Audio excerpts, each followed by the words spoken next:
కొంతమందికి అది తెలుసుకోవడానికి ఒక జీవితకాలం సరిపోకపోవచ్చు, ఈలోగా వాళ్ళ జీవితం వెళ్ళిపోతుంది.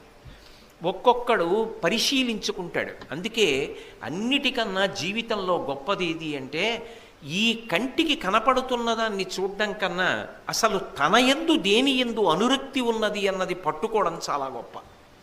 నాకు అసలు ఏదంటే అనురక్తి, దేని మీద నాకు అనురక్తి ఉందో దాన్ని పట్టుకుని అల్లుకోవడం నాకు చాలా తేలిక. నాకు చిత్రలేఖనమునందు అనురక్తి ఉందనుకోండి, నేను ఆ శాస్త్రమునందు ప్రవీణుణ్ణి కాగలను. బాపుగారి చిన్నతనంలో బొగ్గు పట్టుకుని గదుల నిండా బొమ్మలు గీసేవారు. వాళ్ళ నాన్నగారు ఇంటికి వచ్చి ఆ బొమ్మలు చూసి దెబ్బలాడుతూ ఉండేవారు. ఇంటి నిండా ఏమిటి బొగ్గులతో బొమ్మలు, అలా బొగ్గులతో గీయకూడదు, వీడికి ఈ పిచ్చి ఏమిటంటూ ఉండేవారు. కానీ ఆ పిల్లవాడు బొమ్మలు గీస్తున్నటువంటి విధానాన్ని చూసి తర్వాత ప్రోత్సహించారు.